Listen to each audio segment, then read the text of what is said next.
What's good, YouTube? It's your boy K-Flex, and I'm back here with another video, and we got a lot to talk about today. So, first I'm going to talk about the Devante Parker news. Oh, I don't mean to have the screen up. Hold up. First, we're going to talk about the Devante Parker news. Then we're going to talk about the preview for the Giants game on Sunday, which probably is going to be Eli's last game. So, not last game, but last home game. But let's talk about the Devante Parker news first. Devante Parker signs a new contract, and I couldn't be more happy for him, happy for the Dolphins, because I was nervous that, Devante Parker, he just coming into himself. By the way, Devante Parker always been good. Okay, I remember a long time ago I said he was, like, I've never said Devante Parker was trash. Devante Parker always been good. It's just the fact that the injury concerns. Anytime he hasn't been injured, though, he always been performing when he got the ball. When he got the ball on his way, he always made amazing catches. So now he's able to stay healthy. He got a 4-year, $40 million contract, $20 million guaranteed. And, you know what I'm saying, I pay attention to salary cap a little bit. I won't pretend to know a lot about salary cap, but to me, it seems like a pretty friendly deal. It doesn't seem like we're overpaying him whatsoever. We're not even close to. And how I come up with that is I say, hey, he's making $40 million over 4 years. I average that out to about $10 million a year. Obviously, he probably is not making exactly $10 million every year, but I balance that out. Okay, $10 million a year. And then I look at what he's making relative to other players. So if we go to this other screen right here, where I have a bunch of players, all receiver salary cap, you can see right here, average per year, which is the what is the fourth column. You'll see Julio Jones making $22 million a year or whatever. You got to go all the way down to about 20 players before you get to the 10 millions, which you'll get like the Sterling Shepherds, the Devin Funches, the Jamison Crowders, the Golden Tates, the John Browns. These are like slot receivers and second receivers.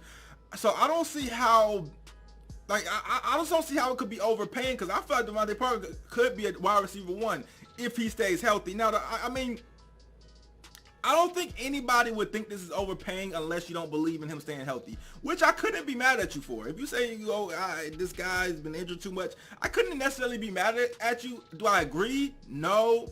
But I could not be mad at you for questioning it, because he has got hurt a lot. But I think, I personally have the faith that he's going to stay healthy. And, you know what I'm saying? But I couldn't be mad at you for questioning it. Now, just looking at the contract, he obviously has a lot of guaranteed money, which is important, because guaranteed money, well, it is what it says. It's guaranteed money. So that's money that he's going to see, unless he's Antonio Brown. Antonio Brown, he arguing and talking about they ain't trying to give him his guaranteed money. The Patriots ain't. He only played there 1 week, but if it's guaranteed money, then it's supposed to be guaranteed, right? But I don't know. But anyways, so guaranteed money is a huge thing, and I think that was honestly the deciding factor in this, because I honestly feel like Devante Parker is worth more than $40 million. But with the $21 million guaranteed and his injury concerns, I think that was probably like the hugest thing for him on the deal. You know what I'm saying? Not necessarily the number, it was the more the guarantee. That's how it is for a lot of people, though. But I think it was more so the guarantee, because you just never know in the NFL, especially with, like I said, with a guy like him, with his past, with his past with injuries. So I think that was a huge thing. He got a good amount guaranteed, $8 million signing bonus. So I think, you know what I'm saying, this is about as best as it could work for both of us. Honestly, we just got to hope he can stay healthy. We know he's going to be productive if he stays healthy. We just have to hope that he stays healthy. And I personally have faith that he will. You know what I'm saying? And if I was getting a jersey right now, which I'm not, but if I was getting a jersey right now, it would definitely be his. And, but I probably would just wait to the draft anyway, because, you might get our future quarterbacks jersey. So, but if I was getting one right now, if I had to, I'll definitely get his. And then we're paying Albert Wilson, $8 million, right, this year?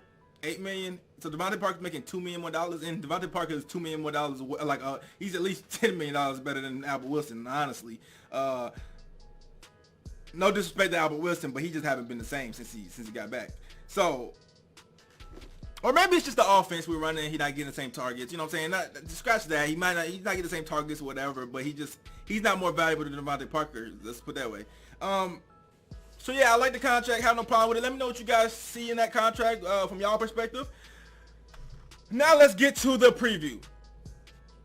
The New York Giants versus the Miami Dolphins. Now this is in New York, so that pretty much get it an advantage. I think we're 3-point underdogs according to Vegas, and it's pretty much because they're at home, because they're not a better team, and they have less wins than us. The Giants are just simply not good. However, there is a good chance they could beat us this game. Now, there's a good chance we could beat them too. It's two bad teams. What are you gonna say? Who I don't know who's coming out on top. It depends on how we look. But it really is just going to depend on, at the end of the day, how motivated they come out for Eli Manning's last home game, most likely. I got to say most likely because there is a chance that he says, you know what, I want to play again next year. But I doubt it because, you know, he's been coming off the bench all season, and I don't think he wants to go out like this. I forgot he was in the league, honestly, until Daniel Jones got hurt 2 weeks ago or last week. I forgot Eli was in the league. They talking about Eli starting against Philly. I said, Eli? Like, I thought, man, once he hit the bench, I thought he was gone. Like, I ain't even know where he was at. So, it could be Eli's last game. And, honestly, that could bring a very motivated Giants team. Even though they might not be motivated to win the season, because obviously they have a terrible record. They might not be motivated when they know they're not going to the championship. They're going to be motivated for Eli's last home game. That's going to be enough motivation right there for them to have maybe an extra boost versus us, knowing, you know, obviously Eli don't want to get beat to sleep in his last home game. That would be terrible. So they're going to be motivated off of that. And the Dolphins, we just going to play our game. I don't think we have no motivation. And while we're speaking about Eli, I just want to say I always have a special place for Eli in my heart. You know why?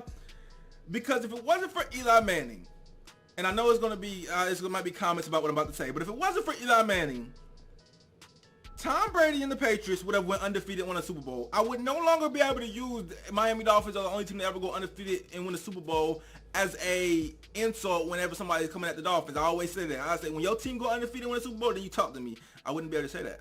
You know what I'm saying? If the Patriots had done that, it would have just took it away from it. It would have took something away from us. Okay, Google, stop.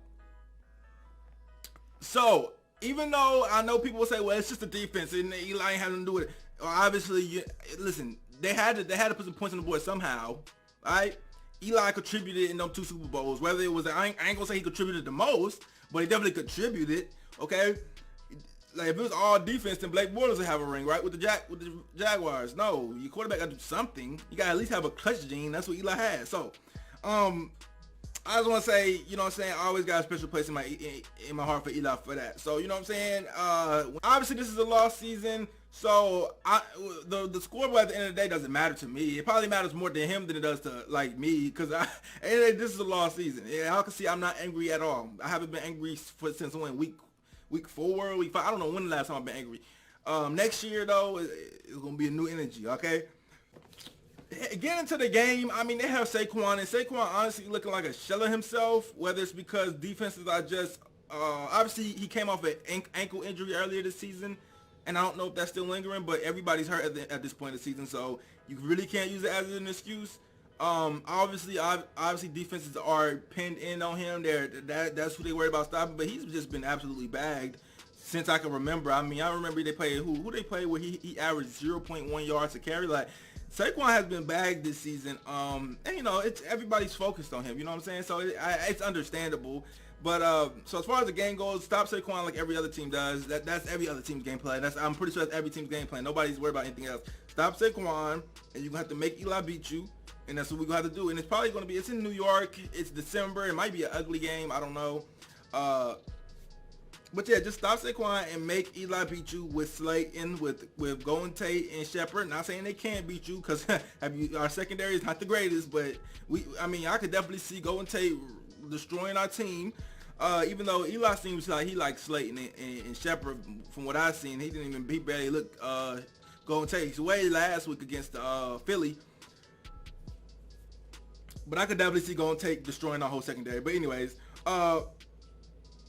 you got to make those guys beat you rather than letting Saquon just destroy you. You know what I'm saying? You rather take a chance with that. And then as far as their defense, they have one of the worst secondaries I think I've ever seen in my life. Just got worse with the loss of Janoris Jenkins. And this is just from what I've seen. And then like all I know is every time with fantasy, every single week I play DFS, I'm always starting receivers against the Giants and the Eagles and stuff like that, because I already know they're going to go crazy, right?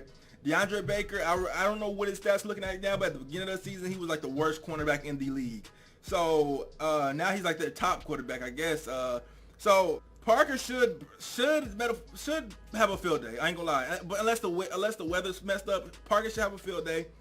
And that's what we're gonna have to do on offense. We just have to play our game. If it comes down to it, we don't have the best run blocking. We have actually terrible run blocking. So if it comes down to like a snow game where we have to run the ball, it's like one of them ugly games. I don't see how we're gonna win because we cannot run the ball, and that's what you have to do in that situation. But if the weather is actually pretty decent and we can actually pass the ball through the air, I think we have a good chance because I don't think they're gonna stop Fitz, honestly. And that sounds funny that they go like I actually went from hating Fitz and thinking he was terrible to now saying, hey, a team's not gonna be able to stop him. But yeah, I don't think they're gonna be able to stop Fitz with that secondary and Devante Parker if the weather calls for it.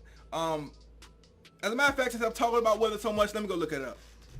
Alright, so I just looked it up and it says it's supposed to be significant win. So I think that favors the Giants in that case. You know what I'm saying? Just because when you have wins like that, teams need to run the ball more, and they have a better run game than us. Even though their run game is not strong, they have Saquon. I mean, come on now, they obviously can run better than us.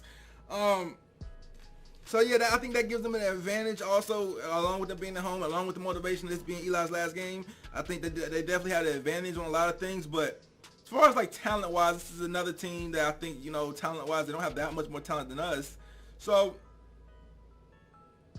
who knows what's going to happen? I don't know. I'm just excited to see Eli's last game. Like I said, and you know, these are the times where I'm usually nervous in the season. It's like week 15, week 14, week 16, where your team's fighting for the playoffs. But when you're not fighting for nothing, you're just like, you know what? I'm watching storylines now. I'm watching Eli's last home game now. You know what I'm saying? I'm watching how is Devante Parker going to play off his new contract. You're just looking for any storyline to get you to watch the game, because you don't really necessarily care about the end score. But yeah, that's my thoughts about the game. It's going to be a good one, I think. Probably a close, low scoring, unless, I don't know, unless the weather is permitting to people can throw the ball. It's going to be close and low scoring. But get in the conversation. Let me know what you guys think about the Devante Parker news. Let me know what you guys think about this game. Like, comment, subscribe. Road to 9K. Okay, flexing. I'm out.